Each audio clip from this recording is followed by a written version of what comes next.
لوگوں نے، دین کی خدمت کرنے والوں نے اگر ہم تک ایمان نہ پہنچایا ہو، ہم تک یہ دین نہ پہنچایا ہو، تو بتائیے کیا آج ہم کلمہ جانتے ہوتے؟ کیا آج ہم نماز روزہ کر رہے ہوتے؟ کیا آج ہم یہ مصیبتیں اٹھا کر یہ مسجدیں نہیں بنا رہے ہوتے؟ کیا ہوتا؟ تو اگر ہم نے اپنے آنے والوں کی فکر نہیں کی، اگر ہم نے اپنے آنے والوں کی زندگیوں کی فکر نہیں کی، ان کے ایمان کی فکر نہیں کی، ان کی دین کی فکر نہیں کی، ان کی تربیت کی فکر نہیں کی، تو اللہ تبارک و تعالیٰ اس کا ہم سے جواب لے گا۔ آج کل عجیب نظارہ دیکھنے کو ملتا ہے کہ ایک محترمہ پورے جو ہے شرعی پردے کے ساتھ جا رہی ہیں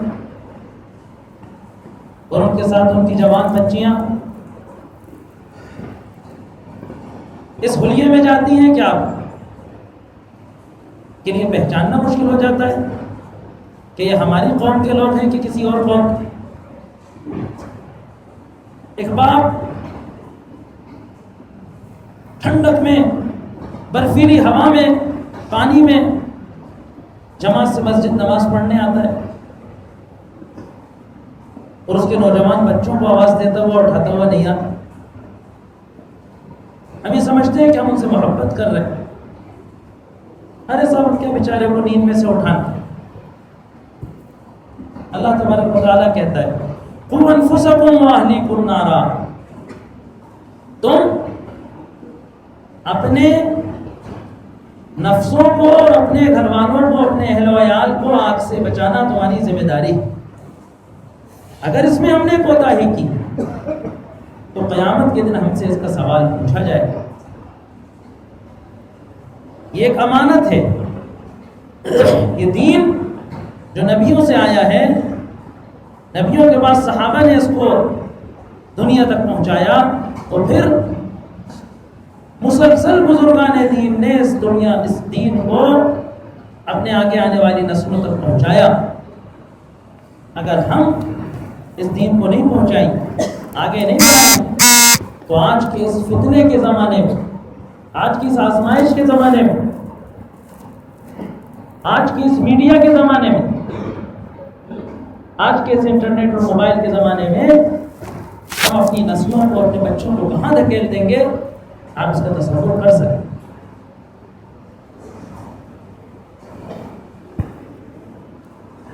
ماہرین سماجیات نے کہا کہ کوئی بھی قوم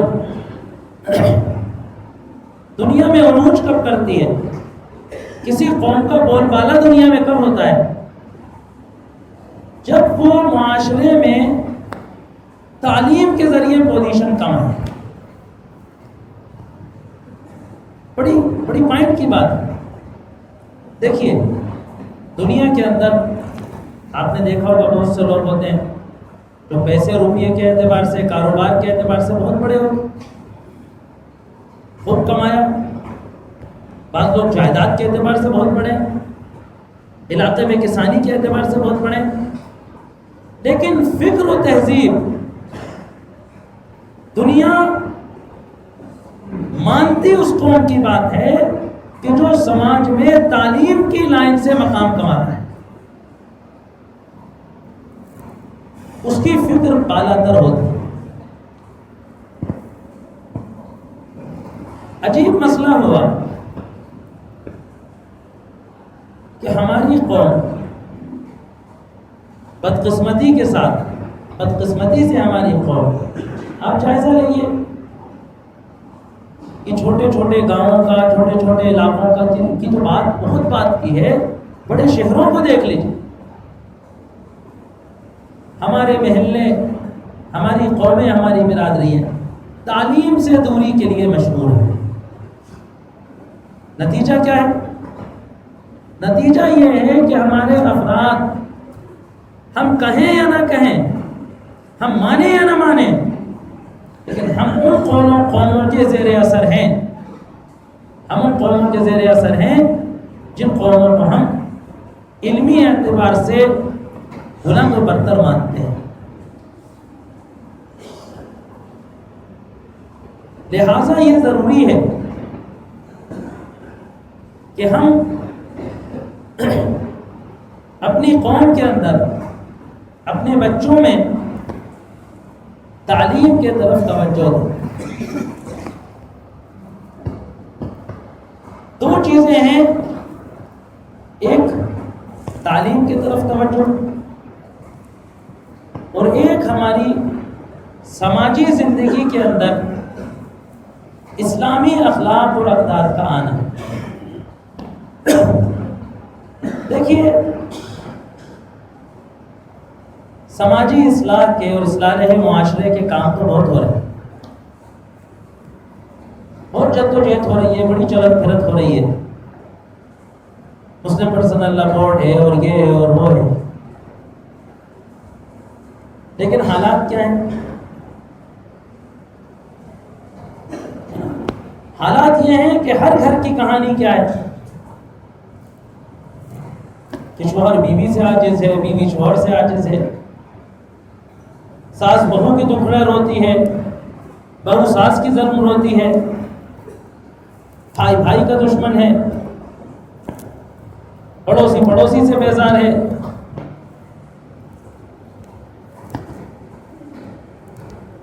زمین جائیداد کے جھگڑے، خاندانوں میں نا اتفاقی ہیں، خاندانی جھگڑے، گھریلو جھگڑے،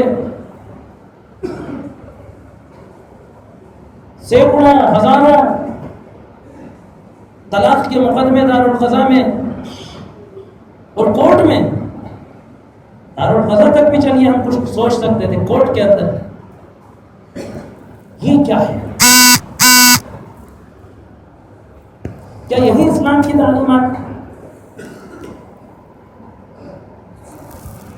ضروری ہے ہمیں کہ ہم یہ سمجھیں کہ قرآن ہمیں کیا پیغام دے رہا ہے،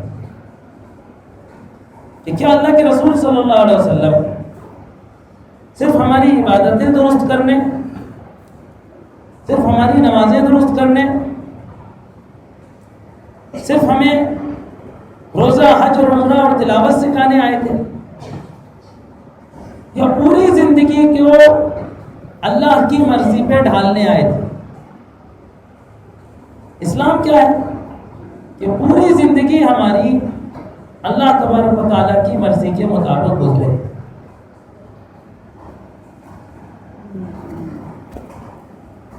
پیدا ہونے سے لے کر مرنے تک ہر زندگی کا لمحہ، ہر زندگی کا فیصلہ، ہر زندگی کا عمل اللہ تبارک و تعالیٰ کی مرضی، اس کے نبی کے طریقے اور اس کے دین کے مطابق ہونا چاہیے. اب یہ ہماری ذمہ داری ہے کہ ہم اپنے مکانوں کو، اپنی دکانوں کو، اپنے ترازوؤں کو، اپنے کھیتوں کو، اپنے کاروباروں کو، اپنے خاندانوں کو، اپنے بچوں کو اور خود سب سے پہلے اپنی زندگی کو، اپنے اخلاق کو، اپنے کردار کو جانچیں کہ کیا اللہ تبارک و تعالیٰ نے جو فرمایا ہے، اس کے نبی نے جو سکھایا ہے، کیا ہماری زندگی اسی طرح ہے یا ہم اپنی مرضی کی زندگی جی رہے ہیں؟ عجیب ایک آیت ہے قرآن کی، آپ اس پر غور کریں، جہاں پر قرآن نے بتایا کہ سب پتھروں کو پوجنا شرک ہے، بتوں کو پوجنا شرک ہے. وہیں اللہ تبارک و تعالیٰ نے ایک مثال دی، افمن اتخذ الہہ ہوا. کیا تم نے کبھی غور کیا، کیا تم نے کبھی تدبر کیا اس شخص پر کہ جس نے اپنی خواہش کو ہی اپنا خدا بنایا ہوا؟ آج جو جدید تہذیب یورپ سے آئی اور پوری دنیا، ایک زمانہ تھا کہ اس کو انگریزی تہذیب کہا جاتا تھا کیونکہ انگریز، برٹش والے انگریز لائے. ایک زمانہ تھا کہ اس کو یورپی تہذیب کہا جاتا تھا کیونکہ یورپ سے آئی. ایک زمانہ تھا کہ اس کو مغربی تہذیب کہا جاتا کہ امریکہ یورپ مغرب سے ویسٹ سے آئی، لیکن آج تو جاپان ہو کہ چین ہو کہ کوریا ہو کہ ملیشیا ہو کہ اسلامی ممالک ہوں کہ عرب دنیا ہو کہ ہندوستان ہو کہ پاکستان ہو کہ بنگلہ دیش ہو، ترقی یافتہ ملک ہو کہ پسماندہ ملک ہو، آپ کہیں کا بھی فوٹو دیکھ لیجیے، کہیں کے بھی آئے ہوئے آدمی سے پوچھ لیجیے، دنیا کے کسی بھی بینک کے کام کرنے کا طریقہ پوچھ لیجیے، یہ تو آج تہذیب حاضر ہو گئی، ساری دنیا کی تہذیب ایک ہو گئی۔ اس تہذیب میں جینے والے کسی انسان کو ہم چاہیں یا نہ چاہیں اس تہذیب کا حصہ بنتے چلے جا رہے ہیں۔ کیا اس تہذیب کی اس سے زیادہ اچھی کوئی ترجمانی ہو سکتی ہے کہ جس نے اپنی خواہش کو ہی اپنا خدا بنا لیا؟ آج کی جدید تہذیب کیا کہتی ہے؟ بھائی اچھا وہ ہے کہ جو انسان کو اچھا لگے۔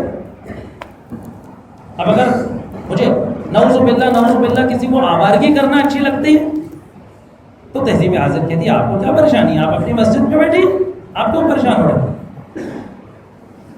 آپ کا بچہ نماز نہیں پڑھتا، آپ کیوں پریشان ہو رہے ہیں؟ آپ اپنی نماز پڑھی، ہے نا؟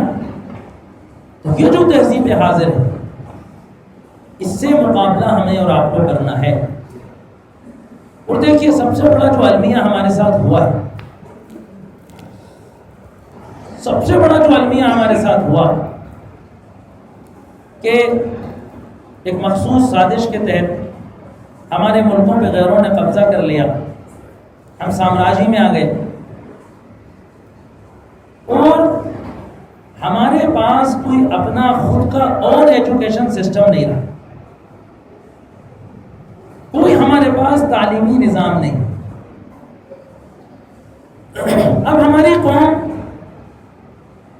دو دھڑوں میں بٹی ہوئی، ایک تو وہ ہے کہ جو تعلیم سے دور ہے، ناخواندہ ہے نا، جاہل میں نہیں کہہ رہا،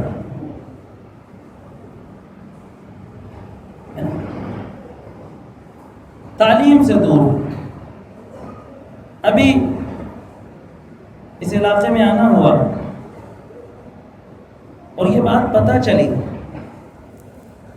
کہ ایک بڑی تعداد بچوں کی ایسی ہے کہ جو نہ تو مکتب جاتی نہ اسکول جاتی۔ یہ اس تعلیم کے دھماکے کے دور میں، اس وقت جب قومیں اپنے بچوں کے لیے کمپلسری ایجوکیشن کر رہے ہیں، وہ ماں باپ مجرم قرار دیے جائیں گے جو اپنے بچوں کو اسکول نہیں بھیجتے۔ جہاں یہ قانون بن رہا ہے وہاں ہمارا حال یہ ہے کہ امت کے سینکڑوں بچے، کیا معلوم کہ اس میں سے اللہ تبارک و تعالیٰ نے کس کے اندر کون سی صلاحیت پیدا کی تھی، کون سی صلاحیت رکھی،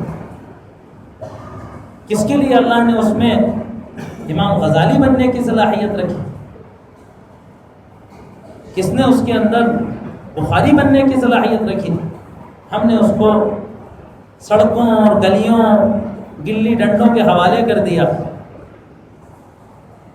اور اخیر میں اس کو موبائل نام کا ایک ناسور ملا اور وہ مینٹلی ڈسٹرب، دماغی مریض ہو گیا۔ موبائل کا استعمال، آج کل ڈاکٹر کہہ رہے ہیں کہ موبائل کا استعمال خود ایک بیماری ہے۔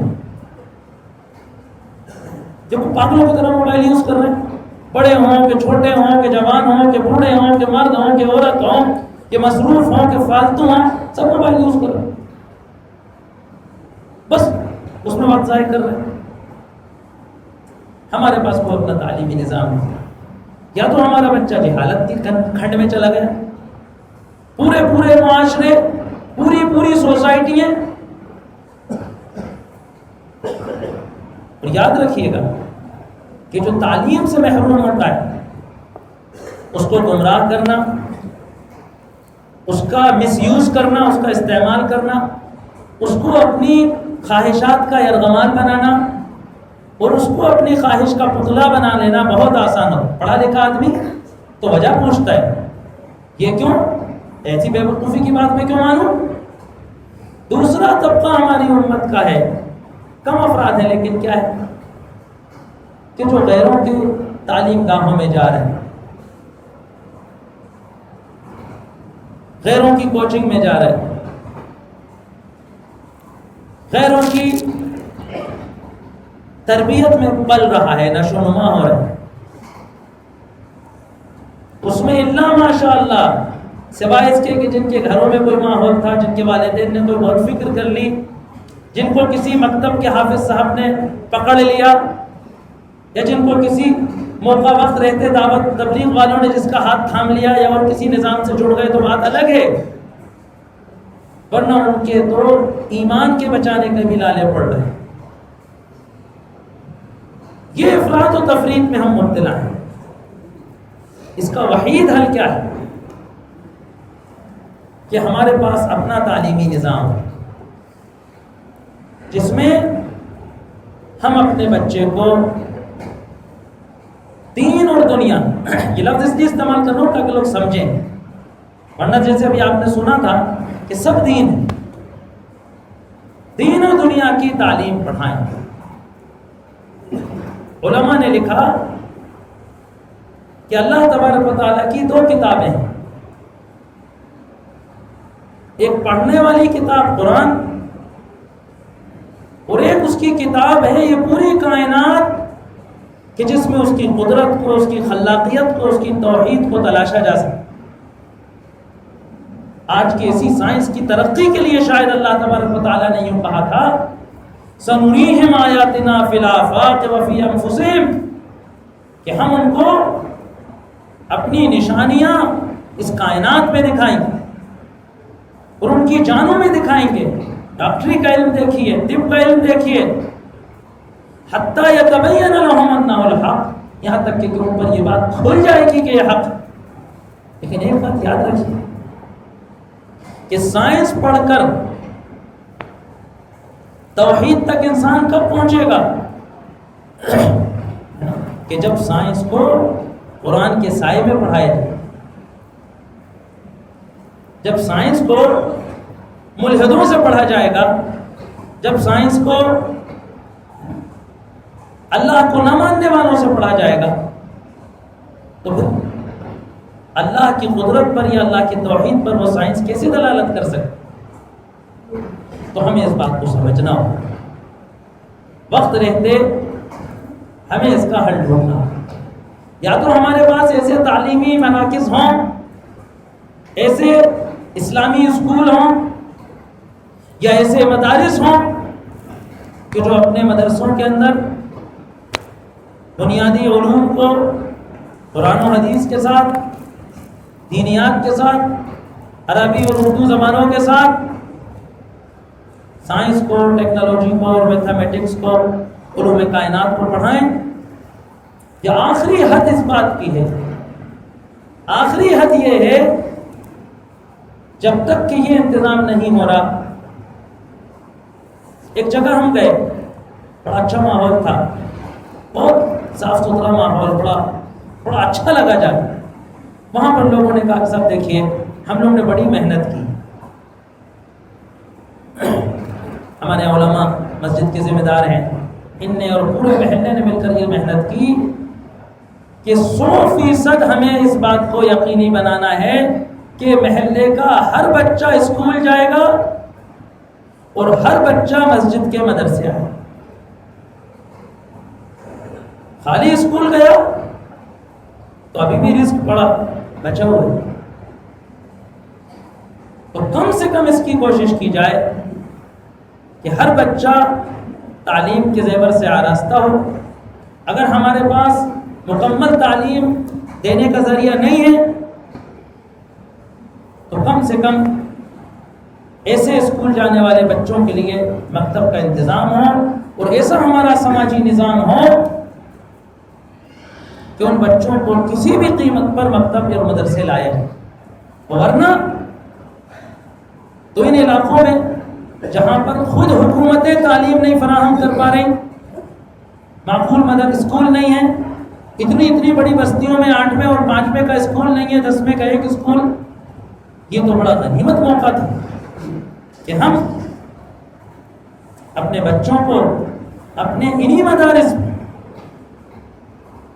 انہی اللہ کے گھروں میں، انہی چٹائیوں اور پٹیوں پر بٹھا کر، جیسے کہ ابھی مولانا کی تقریر میں آپ نے سنا کہ غزالی اور خوارزمی اور ابن رشد بنا سکتے، ایسے علماء پیدا ہوئے ان مسجدوں سے تاریخ میں کہ ایک طرف انہوں نے ڈاکٹری کی کتاب لکھی اور ایک طرف انہوں نے فقہ کی کتاب لکھی، مسئلے مسائل کی کتاب. یہی مدرسے تھے اور ایسے ہی مسجدوں میں چلتے تھے اور ایسے ہی علماء کی سرپرستی میں چلتے تھے.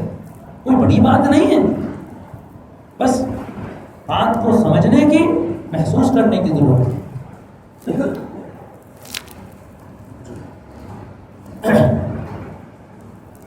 تو ہم سب کی یہ ذمہ داری ہے کہ جہاں آپ ماشاءاللہ، آپ کا یہ علاقہ الحمدللہ کتنے مدرسوں کو آپ کے تعاون سے چلایا جا رہا ہے. ہماری یہ خواہش تھی کہ آپ کا یہ ادارہ، آپ کی یہ بستی اس پورے علاقے کے لیے یہ ایک ایسا ماڈل تجربہ ہو کہ 2 سال 4-5 سال کے اندر پورا علاقہ کہے کہ بھائی یہ مبارک کام تو ہم بھی کرنا چاہتے ہیں.